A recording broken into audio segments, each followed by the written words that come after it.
Legislation to allow government to fine contractors who damage electrical infrastructure has been discussed for quite some time. The outage earlier this month appears to have given the government a push in putting pen to paper. It's been difficult to assess where the legislation should be placed. We've now come to the conclusion that we are doing this as an immediate step, so we're amending the Gibraltar Electricity Act in order to deter any future contractors or subcontractors from doing this. But the reality is that it's a very fine balancing act, because whilst you want to penalise subcontractors for doing this, you don't want to put off any electricity consultants from setting up, and you don't want small Gibraltarian subcontractors to be put off setting up an electrical company. So what we are doing is that we are putting in steps to act as a deterrent, so that hopefully we never actually have to impose a fine on people. This isn't a revenue raising exercise. We're looking to publish the amendment to the Act within the course of this week as an extraordinary gazette, so that it will come to Parliament very shortly. How much could a contractor face if something like this were to happen again? Well, the last question that I've got outstanding is precisely that. How much can the penalty be in order for it to be constitutional and in order for it to be acceptable?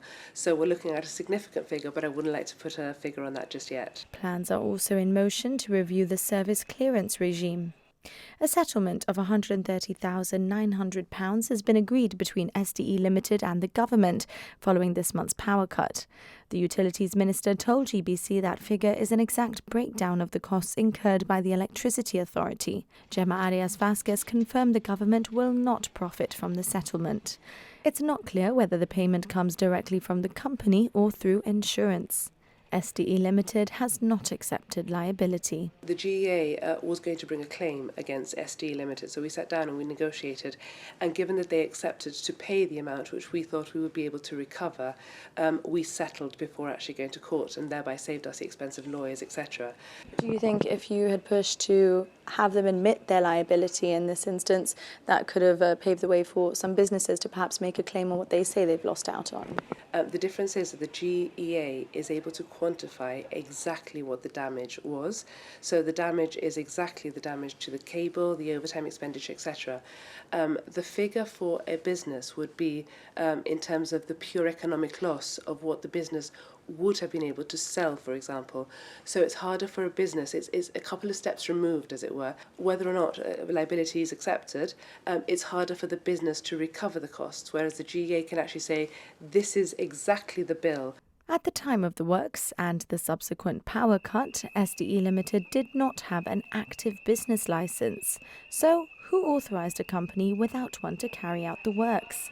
I put that question to the Minister repeatedly. So the company itself should have been quite conscious of the fact that the licence had lapsed. The OFT, once it became aware, has issued a notice saying that the licence had lapsed, and it's instigating the procedure. So a DMC is being called in order to assess what the fine to be made to SDE Limited is for not having a business licence. The licence lapsed in June, so the contract may well have been awarded before the licence lapsed. Who ultimately is responsible for this company going ahead and doing this work without a licence? So the directors of the company should always be aware, should always make sure that they have the relevant licences in place.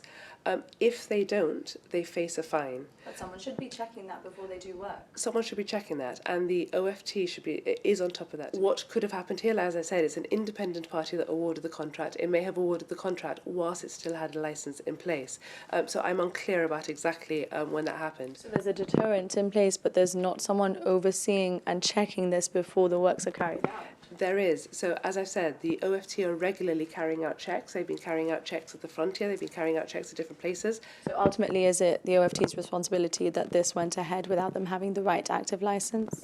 It's the director's responsibility, because it's up to the directors of the company to make sure that all the licences are in place. So still some uncertainty as to how the events unfolded. And while power cuts are nothing new, this 7-hour outage seems to have been the spark that finally pushed the need for legislation to the top of the agenda.